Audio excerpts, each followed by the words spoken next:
I have heard one very powerful statement. एक lunch, दो punch, life is lunch. अगर आप अपने आप को कल्चरल शॉक से बचाना चाहते हो, ट्रांजिशनल शॉक से बचाना चाहते हो, आपके अंदर सबसे इंपॉर्टेंट ए जो होना चाहिए which is adaptability. IITian and I'm a student, jumped from the ninth floor.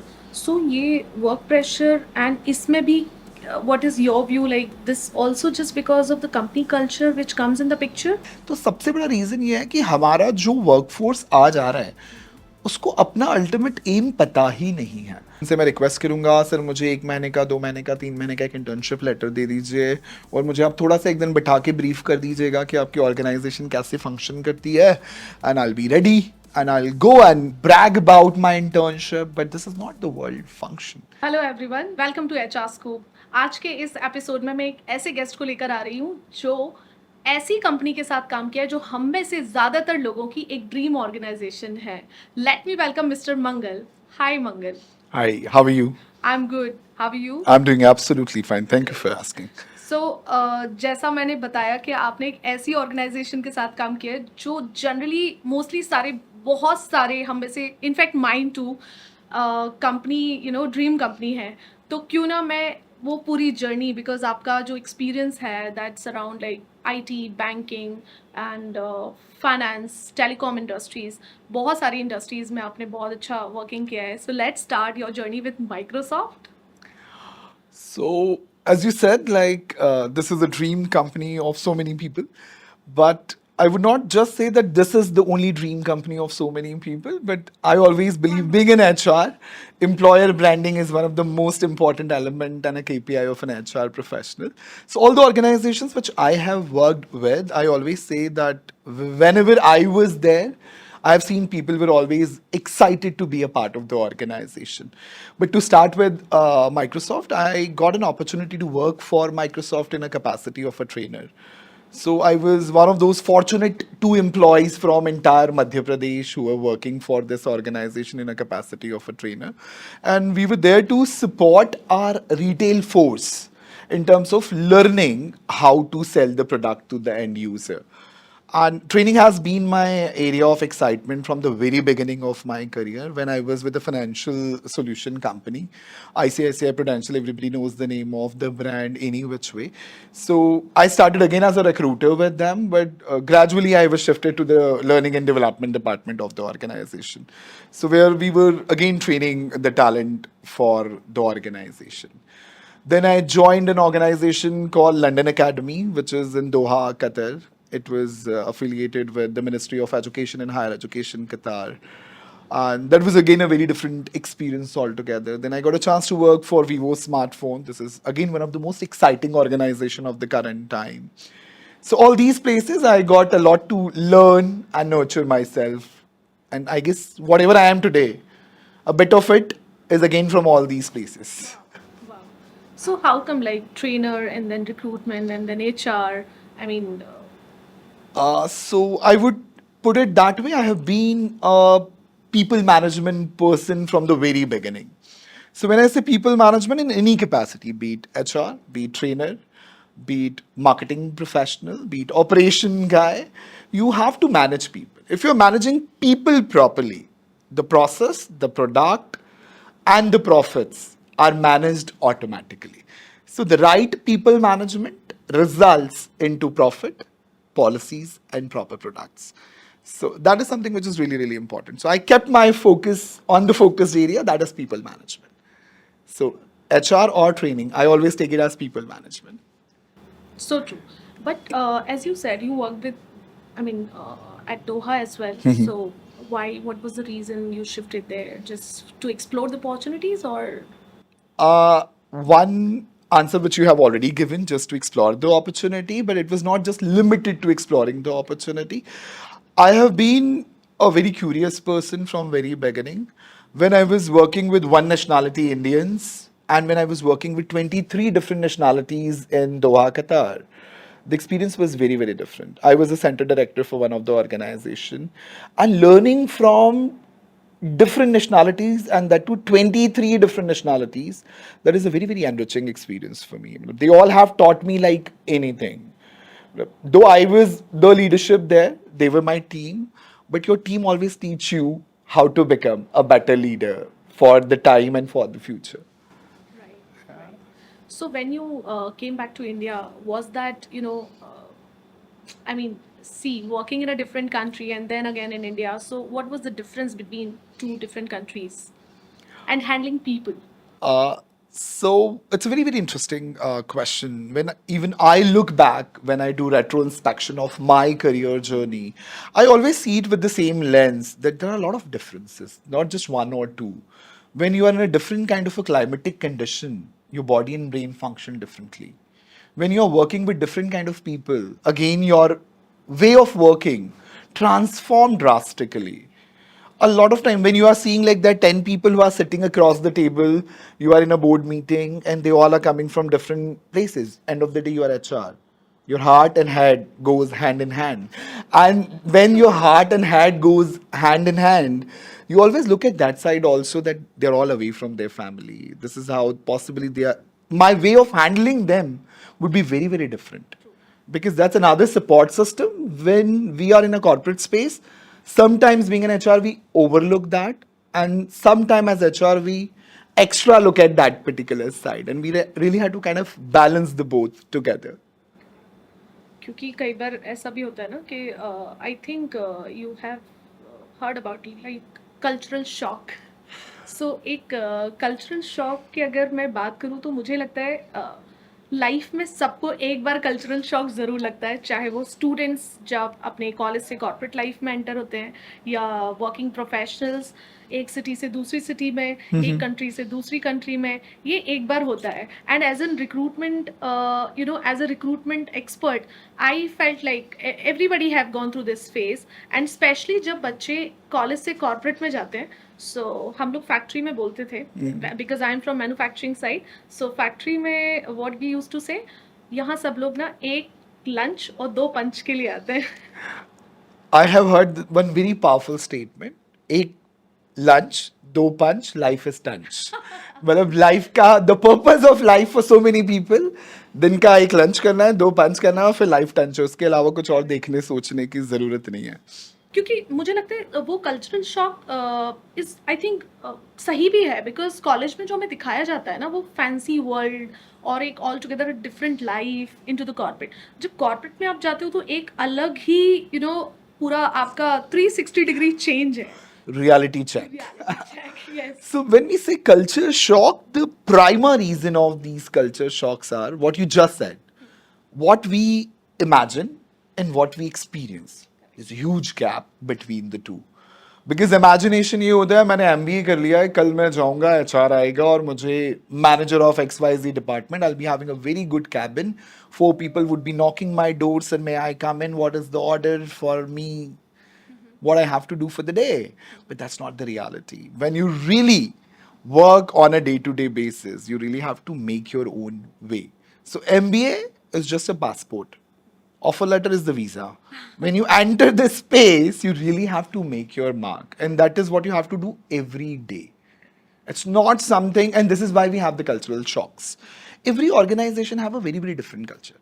हम हमेशा HR इंडक्शन में अपने टीम को vision, mission, core values of organisation बताते हैं. बहुत सारी बड़ी लोगों को लगता है सिर्फ बोर्ड पे लिखी जाने वाली चीज़ें हैं. या HR इंडक्शन का 60-70% टाइम कंज्यूम करने के लिए HR ने इनको अपनी PPTs का हिस्सा बनाया है.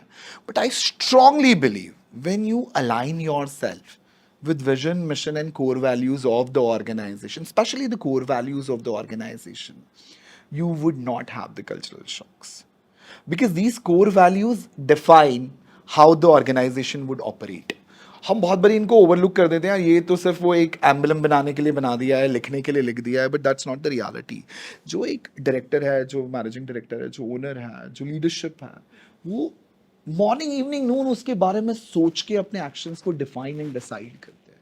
और जब हम उससे अलाइनमेंट मिस कर जाते हैं तो फिर गड़बड़ होनी शुरू हो जाती है और फिर वो कल्चरल शॉक्स लगने चालू हो जाते हैं. लगते ही रहते हैं. सो सबसे पहले अगर मैं स्टूडेंट्स की बात करूँ, how they should prepare themselves from shifting from college to corporate. HR world में एक बड़ा सॉलिड एब्रीविएशन है AKS, attitude, knowledge and skill. बहुत बारी हमको ये लगता है कि इन 3 एलिमेंट्स के बेसिस पे मेरा करियर सक्सेशन शॉर्ट है। अगर मेरा एटीट्यूड पॉजिटिव है, प्रोडक्टिव है, मेरे पास नॉलेज भरपूर है, जो भी फंक्शनल नॉलेज, टेक्निकल नॉलेज की रिक्वायरमेंट है, एंड स्किल सेट अपने आप को अपबीट रखने के लिए मेरे पास में है, so I can be a successful professional. Now the time has change. अगर आप अपने आप को कल्चरल शॉक से बचाना चाहते हो, ट्रांजिशनल शॉक से बचाना चाहते हो, आपके अंदर सबसे इंपॉर्टेंट ए जो होना चाहिए, विच इज एडेप्टेबिलिटी, एजिलिटी। हम बहुत सारी बारी अडेप्टेबल नहीं होते हैं। आज की जो वर्कफोर्स प्रिपेयर हो रही है, बहुत बारी हमको लगता है माई वे और high way, either I function this way और आई नॉट फंक्शन एट ऑल। तो एडेप्टेबिलिटी, वो फ्लेक्सिबिलिटी, वो इलास्टिसिटी टैलेंट के अंदर लिमिटेड होती जा रही है। मैंने एक एक्स लैंग्वेज लर्न करी, अगर आपने मुझे एक्स प्लस वाई के साथ काम करने के लिए कह दिया है, ऐसी टीम के साथ कोलैबोरेट करने के लिए कह दिया है जो मेरे डोमेन से डायरेक्ट रिलेट नहीं करती है, we would start having a rustle, जहाँ पर एक कोहेसिव एनवायरनमेंट नहीं बन पाएगा। हम प्रोडक्ट पे से फोकस हटा के पर्सन पे फोकस शिफ्ट कर देंगे, and this is what is happening everywhere. तो अडेप्टेबिलिटी नहीं होना सबसे बड़ा रीजन है। मुझे बहुत बारी लगता है अगर स्टूडेंट अपने आप को शुरू से अडेप्टेबल बनाएंगे, हम कॉलेजेस में बहुत बारी देखते हैं, because we go to a lot of colleges in a capacity of guest lecturers. एक स्पेसिफिक स्पेशलाइजेशन ब्रांच के बच्चे को अगर आप दूसरे स्पेशलाइजेशन ब्रांच के बच्चे के साथ कोलैबोरेट करने के लिए कह दो किसी प्रोजेक्ट के लिए, they have a lot of issues and excuses and reasons. Now imagine while you are entering into a big setup in an organization.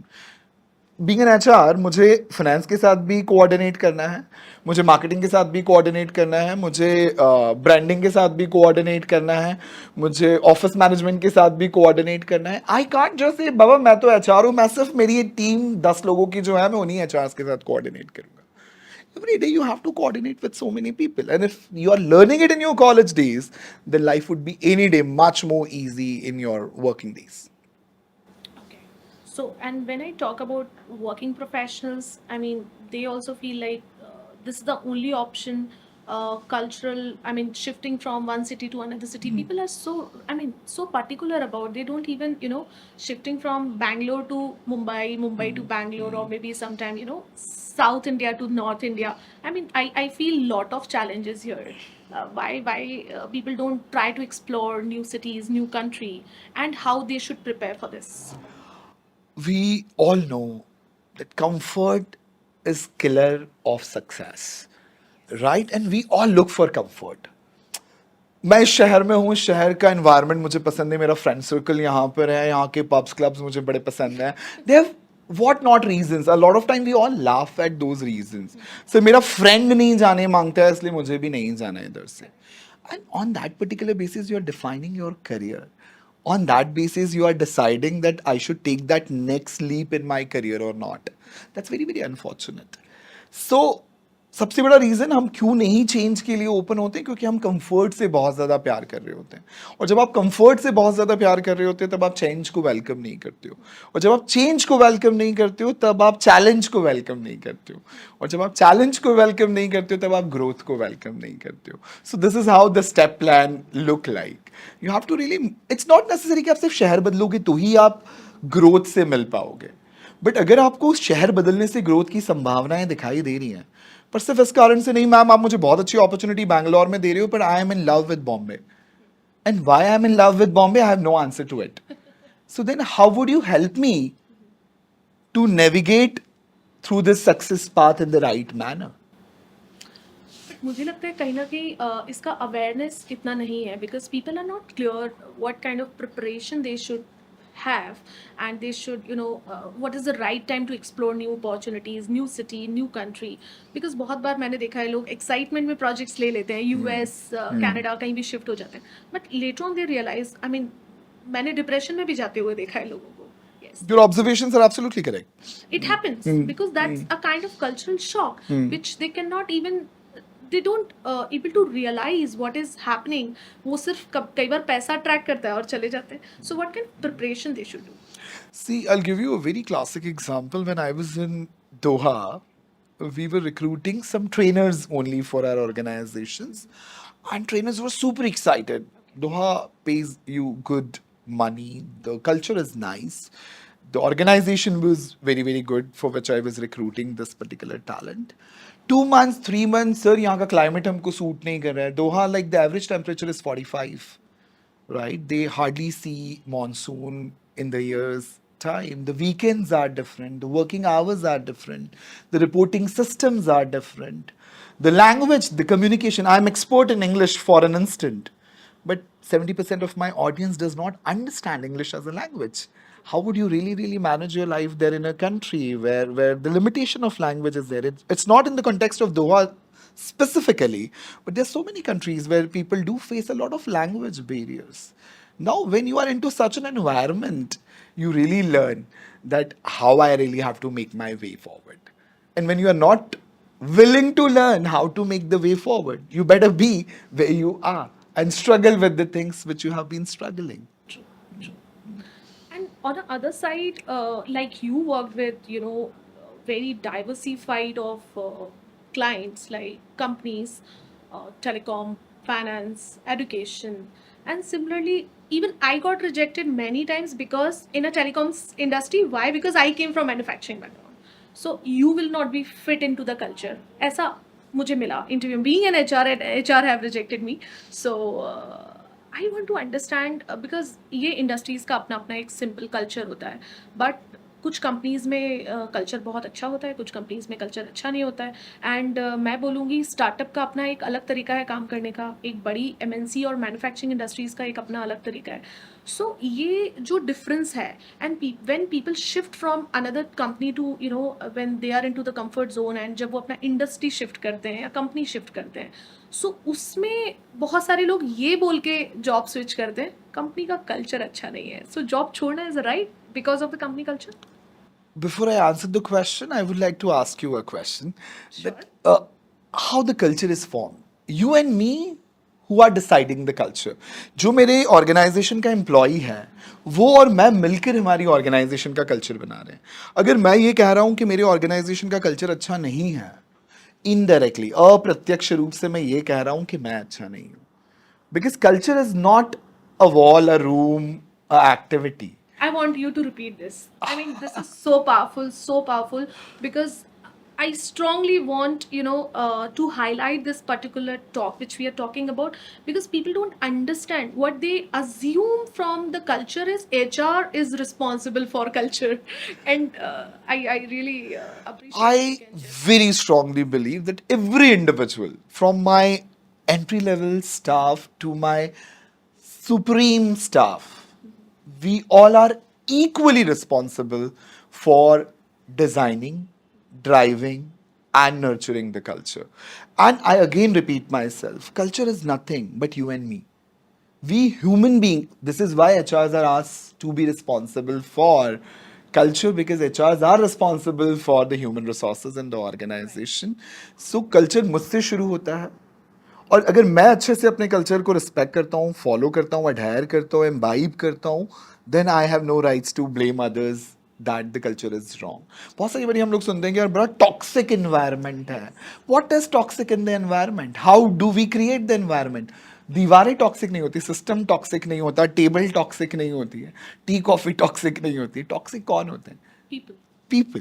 और वो टॉक्सिक पीपल कब होते हैं? जब हम अपने काम से प्यार करना छोड़कर अपनी प्रायोरिटीज को रीअरेंज कर लेते हैं कुछ अलग तरीके से. जब मुझे इस बात में ज्यादा रुचि आती है, ज्यादा रस आता है कि कौन मुझसे कम अच्छा कर रहा है और कौन मुझसे ज्यादा अच्छा कर रहा है, बजाय ये समझने की मैं क्या कर रहा हूं. A lot of time we don't remember. हम हर बार ये याद रखते हैं कि मैं ऑर्गेनाइजेशन से कितना ले रहा हूं, हम ऑर्गेनाइजेशन को कितना दे रहे हैं. ये हम कितने एम्प्लॉयज ऐसे होते हैं जो ये सोचते हैं कि हम ऑर्गेनाइजेशन को कितना दे रहे हैं. Less than 5%. A lot of time which is a very very common thing. इतने में तो इतना ही करेंगे. But do you really understand the amount of energy effort the organization invest in you? हम ऑर्गेनाइजेशन से एक्सपेक्टेशंस बनाते हैं, उसके पहले हमको ये समझना बहुत ज़्यादा ज़रूरी है कि मैं अपनी ऑर्गेनाइजेशन को क्या डिलीवर कर रहा हूँ, क्या दे रहा हूँ. लाइक हम पहले बीज डालते हैं तब फसल होती है.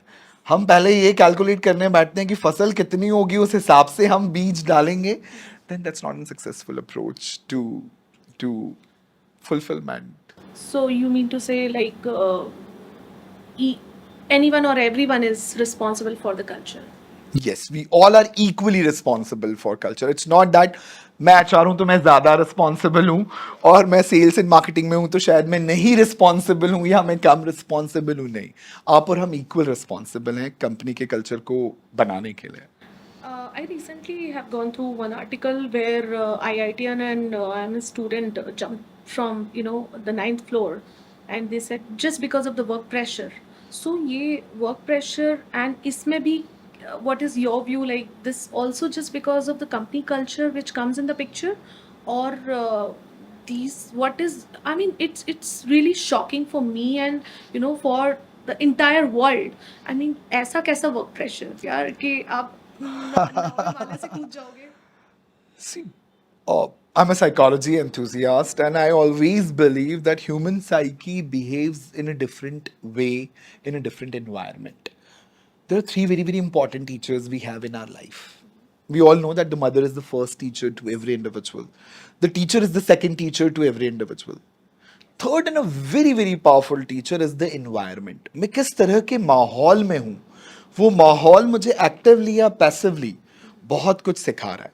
बहुत सारी लर्निंग, बहुत सारी ट्रेनिंग, बहुत सारा डेवलपमेंट मेरा मेंटल इमोशनल उस इन्वायरमेंट से हो रहा है.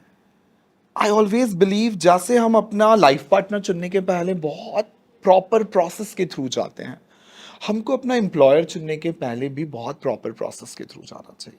हम दो चीज़ों पे जनरली फोकस करते हैं, डेजिग्नेशन क्या है, पैकेज क्या है. अगर ये दो चीज़ें मेरे फेवरेबल है, I am fine to accept the offer. That should not be the only parameter to decide that I want to work for this organization और नॉट. व्हाई? जैसे आप अपना पार्टनर चुनते हो, और एक सही पार्टनर, वो कहते हैं ना, जब दो वायर सही कनेक्ट हो जाते हैं तो जीवन में लाइट हो जाती है, और गलत हो जाते हैं तो फिर टाइम टाइम पे शॉक लगते रहते हैं, धमाके होते रहते हैं. सो बिल्कुल उसी तरह से अगर आपने अपना एम्प्लॉय एंड एम्प्लॉयर सही चुन लिया है तो वो धमाके नहीं होते हैं, फिर वो लाइट दोनों जगह पर होती है. और जब वो सही कनेक्शन नहीं फिट होता है तो फिर अभी आपने जिस अनफॉर्चुनेट इंसिडेंट्स की बात की, ऐसे इंसिडेंसेस बहुत सारे होते हैं.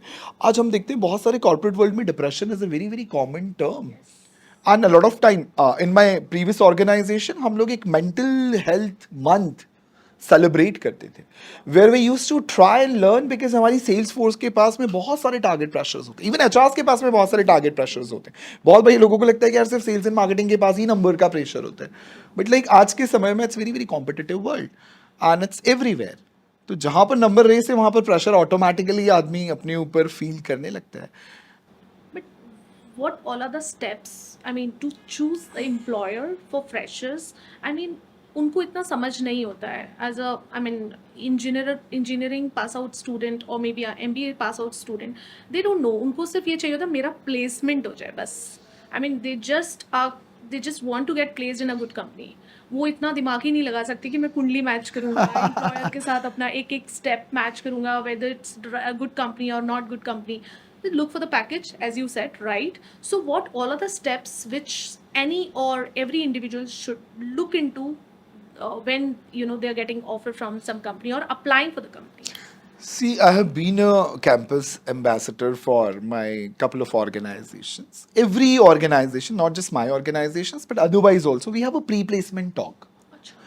Every campus you go to, you deliver a pre-placement talk where the HR is trying to sell. This is what I am, this is what my organization is, this is how the job role would look like.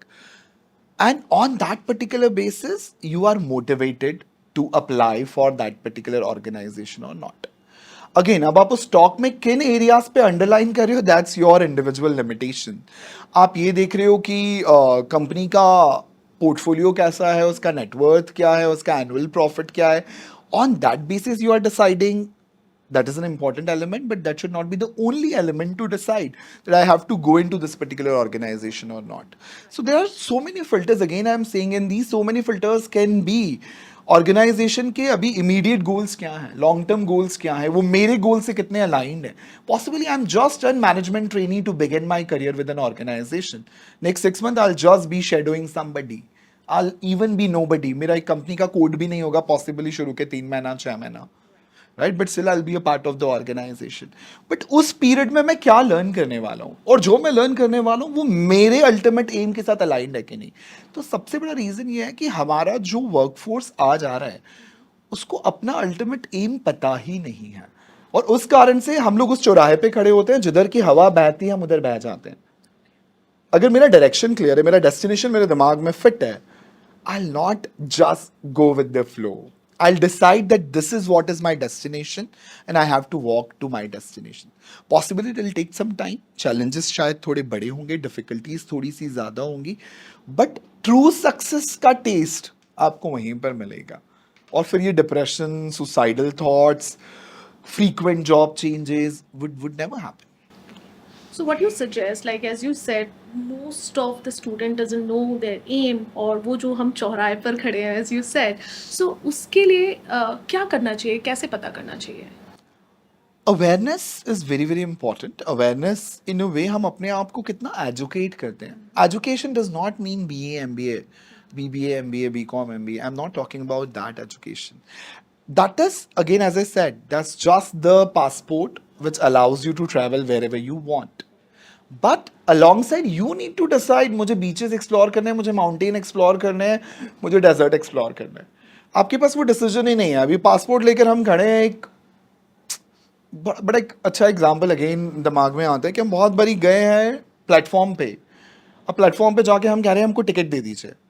वो आपको पूछ रहे हैं आपको कहाँ का ticket चाहिए. नहीं, मुझे कहीं जाना है, आप टिकट दे दीजिए. मुझे जॉब करनी है, आप जॉब दे दीजिए. आपके पास में 5 ओपनिंग्स हैं. आप मुझसे पूछ रहे हो कि gentleman where you want to go, in which sector, in which domain. Ma'am नहीं, मुझे तो बस पैसा. 90% ऑफ द टाइम व्हाट्स योर एम? सर हम पैसा कमाना चाहते हैं. एंड सिर्फ पैसा कमाना एम है तो फिर आपके पास एम नहीं है. सो पैसा is always the by product of the product. If you don't know the product and if your focus is only on byproduct, then how you will get the byproduct, because you don't have the product. I'm not sure if it's too complicated to understand, but हमारा focus जब product पे होगा तो by product की हमको चिंता करने की जरूरत नहीं होगी. पर हमारा फोकस बाय प्रोडक्ट पे होगा तो फिर प्रोडक्ट हमारे पास होगा ही नहीं. Wow. So as you, I mean, यहाँ पे एक सबसे important role play करता है मुझे लगता है learning and development. As you said, you are expert, you know, into HR. As I don't say that. I know this. Yes, you can say like I know this. You're an expert of an HR as well as a trainer.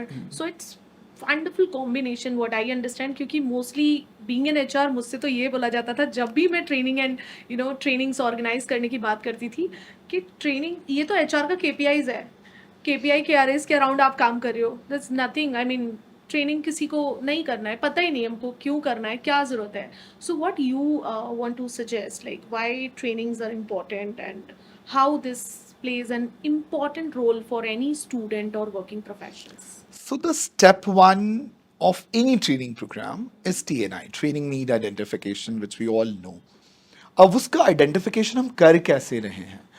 बहुत सारी बारी हम ये सोचते हैं यार मेरे पास एक बहुत अच्छा ट्रेनर अवेलेबल है जो पावर पॉइंट, मामा बहुत अच्छे PPTs बनाते हो, मुझे सैटरडे ट्रेनिंग प्रोग्राम डिलीवर कराना है, why don't you come and talk about how to make PPTs. If being an HR I'm arranging such kind of programs, definitely my learners would lose the interest. First I really have to understand what is the need of the hour. अभी मुझे दिख रहा है मेरा organisation लगातार data analysis पे बात कर रहा है. अब नाउ डेटा एनालिसिस पे हम बात कर रहे हैं, कितना मेरा वर्कफोर्स है जो एक्चुअली डेटा एनालिसिस को बियॉन्ड एक्सेल समझता है. अब now I understood that particular thing. Now I have to really connect the dot. I, being an HR, need to become the bridge that this is the requirement and these are the people. How I can bridge this particular gap? So, first and foremost, अगर हम सही व्यक्ति को सही supply करेंगे, my trainee would definitely love to learn what I am bringing to the table. अगर मैं कुछ तो भी सर्व करूंगा, nobody is gonna love it. So it's not about all the HRs. I'm sure maximum HR tries कि जिस चीज़ की ज़रूरत है हम वही दें. I always say HR की बड़ी जिम्मेदारी होती है कि मेरा जो रिक्रूट है उसको मैं उसके बेस्ट पोटेंशियल तक लेकर जाऊँ. हर HR ये चाहता है या मैक्सिमम HR ये चाहते हैं. Let's not generalize it. अब उसको वहाँ तक पहुँचाने के लिए ग्रूमिंग एंड ट्रेनिंग बहुत ज़्यादा ज़रूरी है. कुछ पोर्शन ऑलरेडी हमारे एजुकेशनल इंस्टीट्यूट परफॉर्म कर देते हैं, कुछ बच्चे अपने आप से एक वो भूख लेके चलते हैं कि मुझे सीखना है। एचआर सिखाएगा नहीं सिखाएगा, कॉलेज एफर्ट करेगा नहीं करेगा, मुझे लर्न करना है। बहुत सारे बहुत हम्बल बेसिक बैकग्राउंड से आने वाले टैलेंट को हम देखते हैं, they are also aware. A lot of kids who are going to most of the fancy institutions, but they don't even know the basics of it. So I'll not make the institution responsible for it. It's we as an individual who are responsible for it कि मुझे जो चाहिए वो मुझे कैसे learn करना है। और we are in a blessed environment. आज आपको सीखने के लिए कहीं कोई hefty amount पे करने की जरूरत नहीं है। For instance, I have seen couple of your episodes आज के इस chat पे आने के पहले। Some very very experienced people are coming forward और अपने 10 साल के अनुभवों का, 15 साल के अनुभवों का निचोड़ इस एक सवा घंटे के कॉन्वर्सेशन में आपके साथ में शेयर कर रहे हैं। अब आपके पास रील स्वाइप करने का अगर टाइम है, आपके पास इस तरह के कॉन्वर्सेशन को सुनने का टाइम होना चाहिए। और जब हम पहले आप देखिए कितने लोग बायोग्राफीज पढ़कर अपनी लाइफ को बहुत ज्यादा चाहिए। This is education. Books are there, podcast are there, free courses are available online. YouTube पे लोग जाके पीएचडी करके आज क्या नहीं कर रहे हैं। फ्री ट्रेनिंग प्रोग्राम्स कितने होते हैं, कितने सारे ग्रीट एंड मीट शहर में ऑर्गेनाइजेशंस में ऑर्गेनाइज होते हैं। सो नॉलेज सब जगह है, ट्रेनिंग देने का इंटेंशन सबके पास है, लेने की इंटेंसिटी हमारी कितनी है। What you rightly said is 90% ऑफ द टाइम एम्प्लॉयज ये मान के चलते हैं कि यार एचआर का केपीआई है तो उसको ट्रेनिंग डिलीवर करानी है। कहीं पर बहुत फ्रीक्वेंटली होती है, कहीं बहुत बहुत ओकेजनली होती है, बट बहुत मुंडेन अप्रोच के साथ अगर हम ट्रेनिंग प्रोग्राम को डिलीवर करते हैं, वेरी नेचुरल कि आदमी उसमें अपना इंटरेस्ट लूज करेगा ही। अब उसको एंगेजिंग, एंटरटेनिंग, इंफॉर्मेटिव हम कैसे बना सकते हैं, बहुत बारी ट्रेनर पे डिपेंड करता है, बहुत बारी एचआर पे डिपेंड करता है, और बहुत बारी लर्नर पे डिपेंड करता है। 75% ऑफ द ऑर्गेनाइजेशंस का अगर आप कोर वैल्यूज उठा के देखोगे, उसमें आपको कहीं ना कहीं लर्निंग वर्ड किसी न किसी फॉर्मेट में दिखाई देगा, क्योंकि हर वो व्यक्ति जानता है a day without learning is a day wasted. अगर मैंने आज कुछ नहीं सीखा है तो मैं अपने जीवन में आगे नहीं बढ़ रहा हूँ। I always say one thing, आज आप और हम जहां पर हैं क्यों हैं? हमारी एजुकेशन एंड एक्सपीरियंस की वजह से। आज जो हम एजुकेशन एंड एक्सपीरियंस लेंगे वो डिसाइड करेगा कि हम कल कहां पर होंगे। पर आज हम एजुकेशन ले ही नहीं रहे, हम सिर्फ एक्सपीरियंस ले रहे हैं, तो हम कैसे अपना कल बेहतर बनाएंगे? तो हम सबको ग्रोथ चाहिए। We all want promotions, we all want best of the increments, but where we are investing into our education and experience. Performing our day-to-day job is not just the education and experience. I mean I agree to your point, but लोगों को फिर भी मुझे लगता है 95% ऑफ students and working professional they don't want to learn. भूख नहीं है, जो आपने भूख की बात की ना, एक्चुअली वो लर्निंग की भूख ही नहीं है। So how to develop that? देखिए, दो तरह के लोग आपको हमेशा हर ऑर्गेनाइजेशन में मिलेंगे। I always say there are self-start people and there are kickstart people. Self-start people जिनको आपको किसी तरह के मोटिवेशन देने की जरूरत नहीं होती है, कुछ समझाने बताने की जरूरत नहीं होती है, वो prepared होते हैं।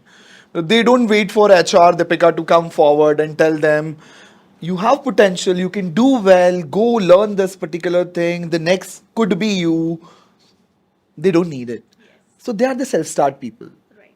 Another breed is the kickstart people. जब तक उनको या तो टाइम एक किक नहीं मारता है, एचआर किक नहीं मारता है, इमीडिएट रिपोर्टिंग बॉस किक नहीं मारता है, उनके फ्रेंड्स को देख के जब तक उनको किक नहीं मिलता है, और यार come on everybody is growing, I am still at the same place 8 years, I am still just a payroll executive. Dude you have immense potential and possibilities in you, but you are waiting for that kick. So, अगर आप self start हैं तो आप उस kick का wait नहीं करोगे। और आज का टाइम तो इतना कॉम्पिटिटिव है कि अगर मैं एक दिन भी ये सोच लूं कि यार आज मैंने नहीं सीखा, आई डोंट थिंक उस रात आपको सुकून भरी नींद आ सकती है, क्योंकि हम नहीं सीख रहे तो हम अपनी रेस में बहुत, सबका स्टार्ट लाइन सेम होता है और फिनिश लाइन सबका सेम नहीं होता है। हम में से कुछ लोग कुछ मिनटों में गिव अप कर जाते हैं, कुछ घंटों में गिव अप कर जाते हैं, कुछ महीनों में गिव अप कर जाते हैं, कुछ सालों में गिव अप कर जाते हैं, और जो गिव अप नहीं करते हैं वही हमको टॉप पर दिखाई देते हैं, और वो 1 या 2% लोग होते हैं। I agree to this. So, what all are the mandatory trainings for freshers as well as for experienced? I always believe that 3 important skills.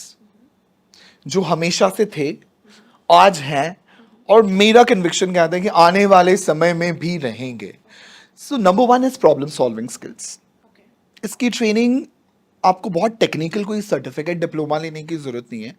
I always believe mathematics, numbers is what a lot of people look at those numbers as a problem. Now how you really solve it? बहुत simple चीज हो सकती है यार, आज मेरे दो colleagues नहीं आए हुए, उनका भी वर्क है, मेरा भी वर्क है, मैं सिनेरियो को कैसे हैंडल कर रहा हूँ. It's a problem solving skill. अगर मेरे अंदर वो इंटेंसिटी है, वो इंटेंशन है, आई get into that particular process, how I can ease out the whole process, how I can make the life easy for the people who are dependent on these two colleagues and on me without even making them realize, अरे come on, वो लोग नहीं आए, how am I responsible for it? So this is a simple example of problem solving skill. अगर हमारे दिमाग में है, मैं यहाँ पर इस प्रॉब्लम को इनकैश करने की कोशिश कर सकता हूँ, मैं इस प्रॉब्लम को सॉल्व करने की कोशिश कर सकता हूँ. This is your intention and attitude, आप कैसे बिहेव करना चाहते हो. तो number one skill is a problem solving skill. मुझे लगता है आप कॉलेज लेवल पे हैं, आप इंटरमीडिएट लेवल पे हैं, या आप सुपर सीनियर पोजिशंस पे हैं. This is one skill which is required, क्योंकि प्रॉब्लम्स आपकी लाइफ में डेली आनी है, और उनको सॉल्व किए बिना आगे जा पाना इज डे ड्रीमिंग. तो वो नहीं होने वाला है. So problem solving skill. Second, मुझे बहुत स्ट्रांगली लगता है कि डेटा डिपेंडेंसी आज जितनी है उससे कहीं ज्यादा आने वाले समय में होने वाली है. और स्मार्ट डिसीजन मेकिंग तभी पॉसिबल है जब हम डेटा ड्रिवन डिसीजन लेते हैं. बहुत सारी बारी लोगों को लगता है HR are people driven people, not the process और policy driven people. But I believe we are the right integration, right amalgamation of everything. HRs are the policy ambassadors, HR are the people ambassadors. So मैं कहीं भी ये नहीं कह सकता, और same goes with every department. Why I'm talking about HR? Because I'm coming from that space. So is the case with my sales counterpart. वो अगर ये बोले मैं सिर्फ प्रोडक्ट पे फोकस करूंगा, मैं पीपल पे फोकस नहीं करूंगा, मैं पॉलिसी पे फोकस नहीं करूंगा, वी कांट ग्रो. तो वेरी इंपॉर्टेंट कि डेटा पे हमारी कमांड, हमारा control, data prediction, data, and it's a very old thought. Again as I said, पहले भी था, पहले हम भविष्यवाणियां करते थे, हम सुनते थे.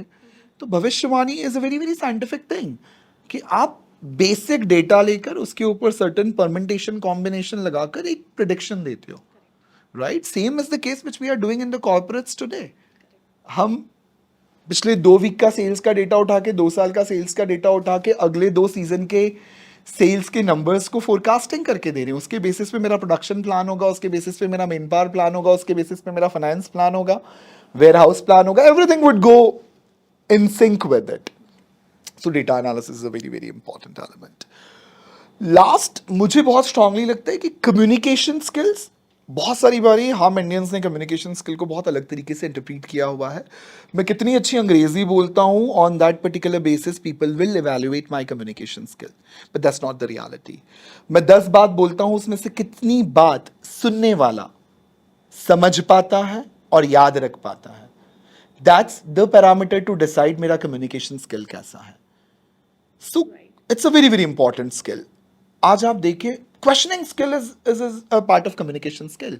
आज आप एआई पे काम करना चाहते हो, आप आज चैट जीपीटी पे काम करना चाहते हो, मुझे लगता है questioning skills are very very important. आप चैट जीपीटी को क्या प्रॉम्प्ट दे रहे हो, इनपुट, उस बेसिस पे वो आपको पूरा सॉल्यूशन डिराइव करके देने वाला है.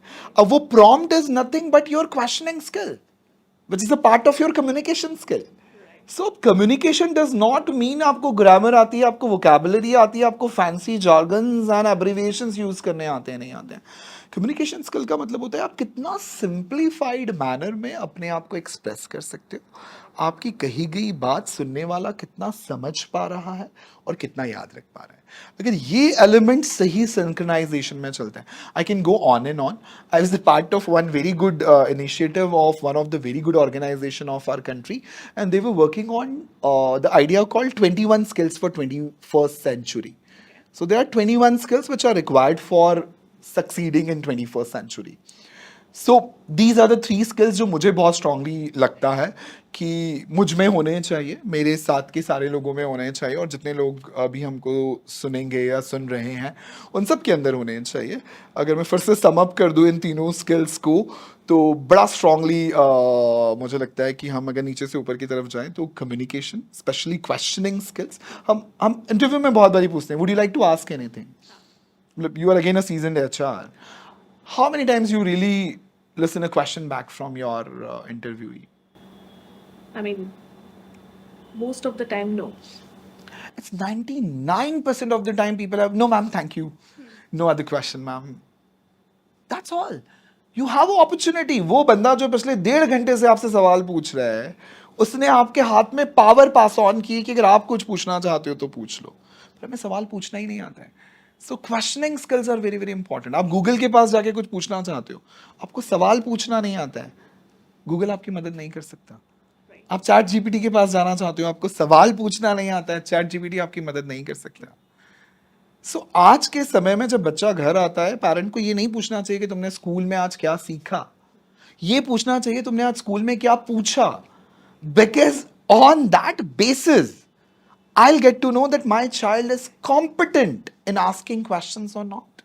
फिर हम कॉलेज ग्रेजुएट अगेन हो, बहुत सारी बड़ी बोर्ड मीटिंग में आपसे पूछा जाता है, do you have any suggestions? No sir, all fine sir, all good sir. And बाहर निकलते से ही फ्री जोन्स में इतने थॉट एक्सचेंज होते हैं जिसकी कोई लिमिट नहीं है. And the only problem is we are under the pressure of being judged. और यार लोग मेरे बारे में क्या सोचेंगे, मैंने ये कैसे पूछ लिया, मैंने ये कैसे कह दिया. It's all because lack of communication skills. So communication, data analysis, and problem solving, these are the 3 very important elements. For everyone. Everyone, irrespective of your designation, department, industry, age. मुझे एक आपकी कम्युनिकेशन स्किल्स के around एक बहुत अच्छी बात याद आई. एक हमारे बिजनेस कोच बोल सकते हैं, बिजनेस मेंटोर बोल सकते हैं, कंसल्टेंट बोल सकते हैं. So like he always says, अगर आप जो कहना चाहते हैं, जिससे भी आप कम्युनिकेट कर रहे हैं, आप जो कहना चाहते हैं और सामने वाला उस पॉइंट को नहीं समझ रहा है, so communication problem is from your side, Absolutely. ना कि उसके side. Beautifully said. So I strongly I mean इसको मैंने ऐसे एक पावरफुल लाइन बना लिया है मेरी लाइफ में कि अगर मैं जो कहना चाह रहा हूँ वो नहीं समझ रहा है, it means my mistake. Yes, I have to develop my communication Absolutely. Skills. बिल्कुल rightly said. So how I mean हम लर्निंग्स की बात ही कर रहे हैं, तो you tell me like OJTs programme होता है हर organisation. I mean lot of on job trainings and on job trainings में जो बच्चों को अपॉर्चुनिटीज़ मिलती है, उसमें मुझे लगता है बहुत अच्छा, it's an powerful tool and people should utilize. But आप देखो इंटर्नशिप, ऑन जॉब ट्रेनिंग्स, इसमें उतना अच्छे से परफॉर्म नहीं कर पाते हैं लोग, एंड उस अपॉर्चुनिटी को ना मेजर नहीं कर पाते. व्हाट आई फील, उनको नहीं पता है कि उससे वो क्या सीख सकते हैं. So what kind of ideas you want to give to students कि वो ऑन जॉब ट्रेनिंग के लिए जब जाएं और ऐसा कोई अपॉर्चुनिटी मिले, सो उसमें वो अपने स्किल्स को कैसे डेवलप करें. Very interesting question Deepika it is, but मुझे ऐसा लगता है कि इसमें ना पूरे इकोसिस्टम में अभी बहुत सारे गैप्स हैं. एज ए इंडस्ट्री हम बहुत बारी अच्छे से इंटर्नशिप देने के लिए तैयार नहीं होते हैं. मैं किसी ऑर्गेनाइजेशन को यहाँ पिन पॉइंट नहीं करना चाहता, बट ये एक बहुत प्रैक्टिकल एरिया है. There are some good students who are really excited to come forward and do a proper internship in your organizations.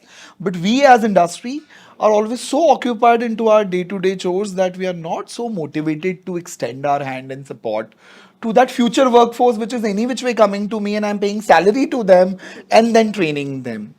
So the whole ecosystem need to kind of work around it very, very strongly, number one. Number two, student internship opportunities या on the job trainings को बहुत seriously नहीं लेते हैं. Whenever we go for campus recruitment, I would say 40% of our interview discussion is around your internship, which is a very, very important time of the discussion. अब उस 40% discussion में से मैं आपको ये बता दूं कि हार्डली 10 to 12% स्टूडेंट बेस ऐसा होता है जिन्होंने जेन्युइनली इंटर्नशिप की होती है और जिनके पास में जेन्युइनली आंसर्स अवेलेबल होते हैं जो उनसे उस इंटर्नशिप के रिलेटेड पूछे जाते हैं. इसके पीछे सबसे बड़ा कारण क्या है? इंटर्नशिप को हम कैसे लेते हैं. मेरे पापा के एक परिचित हैं, वो एक अच्छी कंपनी में हैं, उनसे मैं रिक्वेस्ट करूंगा सर मुझे 1 महीने का, 2 महीने का, 3 महीने का एक इंटर्नशिप लेटर दे दीजिए और मुझे आप थोड़ा सा एक दिन बिठा के ब्रीफ कर दीजिएगा कि आपकी ऑर्गेनाइजेशन कैसे फंक्शन करती है, and I will be ready and I will go and brag about my internship. But this is not the world function.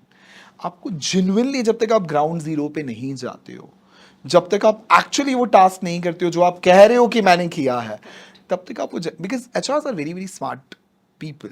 Again, I'm not saying because you and me are HRs, but HRs are genuinely, because they're trained for doing this. They are there to judge if you're right or not.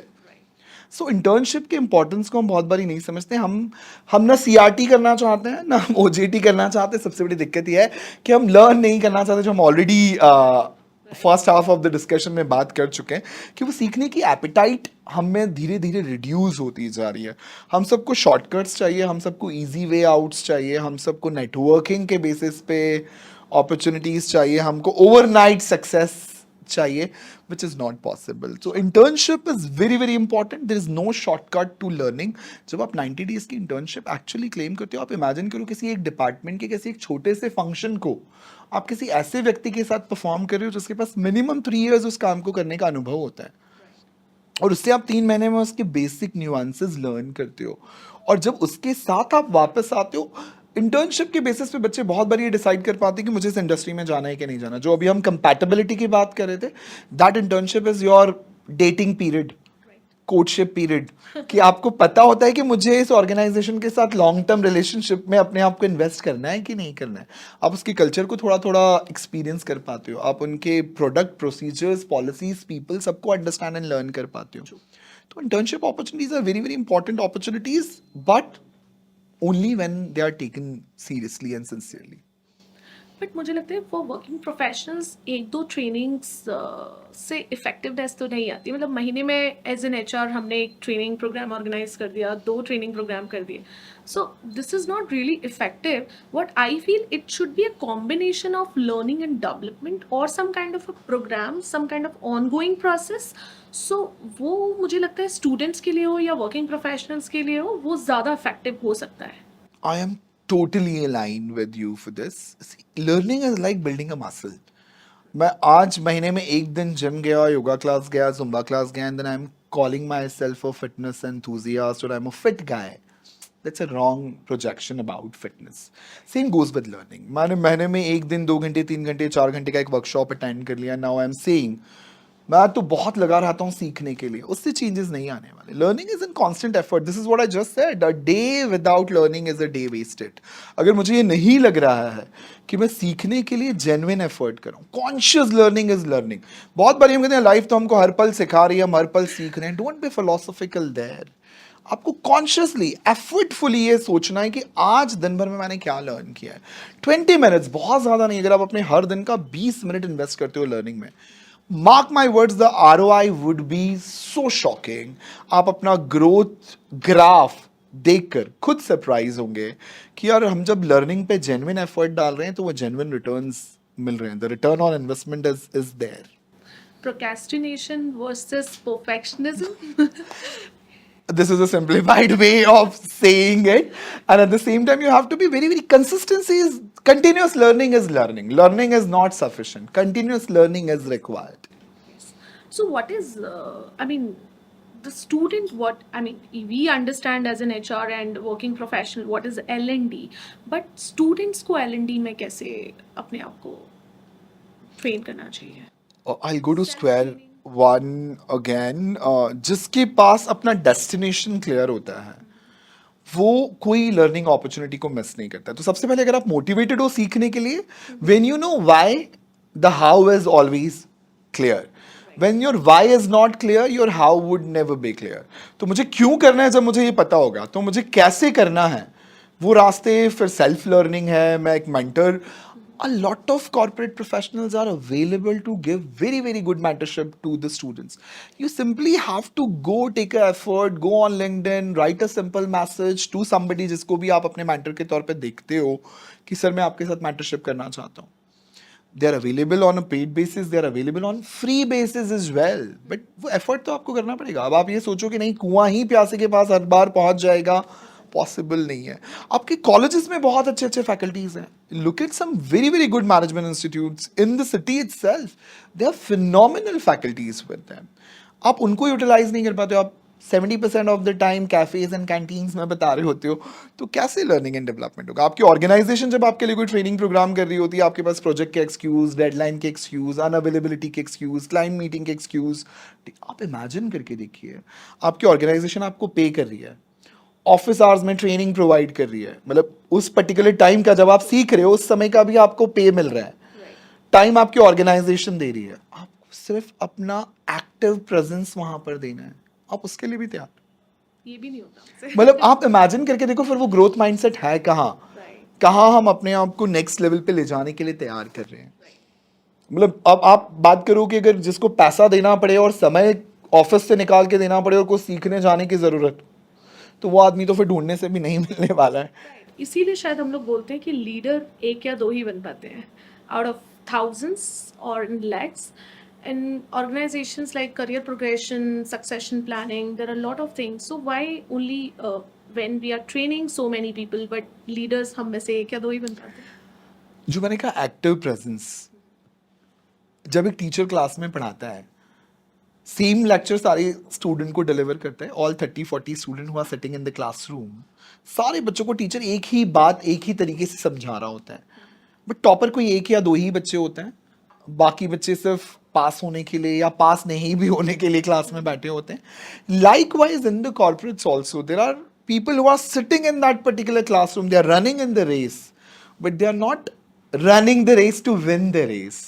बहुत बारी हमको क्या लगता है, growth क्या है यार ma'am, आपके साथ नहीं समझ में आ रहा है, बाजू वाली कंपनी से 2000 ज्यादा का ऑफर है, I will join that particular organization. आप मुझे बता रहे हो जेंटलमैन ये 3 एरियाज पे काम करो, I am preparing you for the next leap of yours. नहीं मैम वो 2000 इज मोर इंपॉर्टेंट बजाय ये 2 पॉइंट लर्न करने के। So the focus is different, then you can never grow. हम शॉर्ट टर्म सक्सेस के पीछे दौड़ेंगे तो हम जेन्युइन सस्टेनेबल सक्सेस को कभी अचीव नहीं कर पाएंगे। But still, my question is same. Why only 1 and 2%? People comes in the range of the leadership. See, everybody running the race, I just said, but everybody who is running the race is not mandatorily the horse. A lot of time, so many donkeys running the race, but they are projected as horse to themselves and to others as well. तो हर race में दौड़ने वाला घोड़ा घोड़ा है ये जरूरी नहीं है, कुछ गधे और खच्चर भी उस रेस में दौड़ रहे होते हैं, और जो गधे और खच्चर उस रेस में दौड़ रहे होते हैं वो अपनी फिनिश लाइन तक नहीं पहुंच पाते हैं।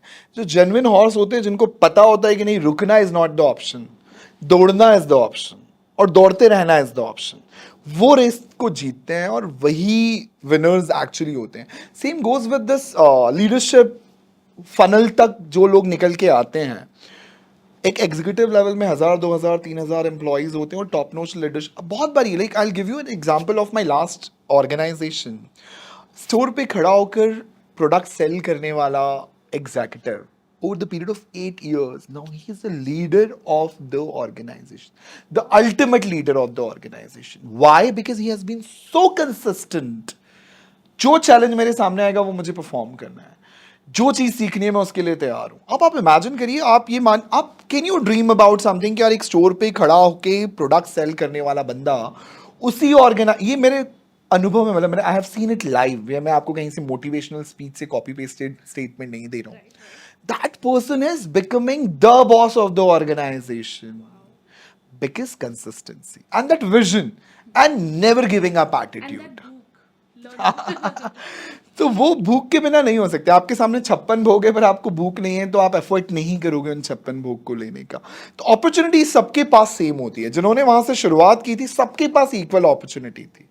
अब उस अपॉर्चुनिटी को आइडेंटिफाई कितने लोगों ने किया, उस पर एफर्ट कितने लोगों ने दिया, उस बेसिस पे रियल विनर्स लास्ट में विजिबल होते हैं, आइडेंटिफाई होते हैं।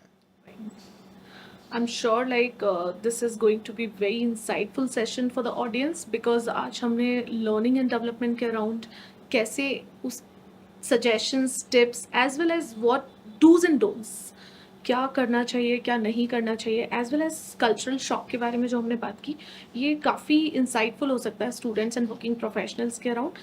So thank you for this. I mean it was really really interesting discussion with you. Thank as you. well as what I have seen, your experience as a trainer and an HR, it's an amazing combination, and that too psychology, you know. So ये एक और cherry on the, you know, top, ऐसा बोल सकते हैं. So last but not the least, I would like to have a rapid fire round Oh, with you, interesting. if you allow, right? So don't mind. I mean, this can be, you know, हम उसमें कुछ filter cut लगा सकते हैं, but here no filter, right? Okay. So I would like to ask like your favorite interview question. Where do you see yourself in 3 years' time from now? इसमें हमने एक reel बनाया था. उसमें हमारे जो इंटर्न्स थे एंड दे वर लाइक, मुझे तो ये नहीं पता मुझे अभी कल जाके क्या खाना है, 5 साल का कैसे बता सकता हूँ. एंड समबडी सेड अभी घर जाके I will think, I don't know, मुझे कल का नहीं पता, 5 साल का कैसे बताऊँ. So it was so funny read आपका. बहुत, I mean, this will be, you know, very important No, question. this is the time when I have generally seen the interviewees take a pause and some genuinely try to think through before answering. And they try to relate the answer with the position they have applied for, Yes. the organization where they are coming in. So, I mean, It's always diplomatic, you know. correct. It's always depends what kind of position you're applying, and then you're giving answer accordingly. Correct, correct. Yes. And one, the red flag which you see in the candidates. Not having clarity about where they're heading to. I need a job, you have an opening, and I'm here. Oh. And so that's Yeah. that's not something which I Annoying. appreciate. Yeah. Annoying. I must say it's annoying. Yes. And what's that green flag in the candidates? The hunger for learning. I'm there to learn. I'm there to perform. One must skill which you see in every or any candidate. Adaptability. Wow. And one favorite line while rejecting people. I'm interacting with more candidates, and I'll come back to you. I'll definitely let you know as soon as we'll finalize on this position. Okay. But I generally try and make sure that at least I'll give a reply back to them. If at all I'm rejecting, I believe that this is my moral duty to kind of go back and say, Yeah, this You're is not important shortlisted for because, that. मुझे बहुत अच्छी बात याद आई इससे. Actually हम लोग एक campaign run कर रहे हैं which is coffee with Deepika, जिसमें मैं स्टूडेंट से मिलती हूँ and we use to ask like what kind of problems they face, and based on their questions we ask these questions from the experts. So one of students said कि ma'am मैं 5 interviews में reject हुआ, किसी भी HR ने मुझे ये नहीं बताया, and nobody have called me, even no feedback was there. Then I said you can write them, you can apply, I mean you can ask, you can call back, and you should approach those HRs and ask what kind of, you know, areas of improvements are required. So I think as an HR we should revert, and we should say, we should come back to the students and why they're rejected, on what basis. So not simply like rejected or will come back to you. So I that's, always believe that the area of improvement should be shared properly. And I believe we should be very, very empathetic. When I say empathetic, means if I'm on the other side of the table, would I be happy and okay with the behavior which I'm receiving right now, or which I'm sharing right now? When I'm saying I'll come back to you and I'm not coming back to you, you're not maintaining your own credibility that particular way.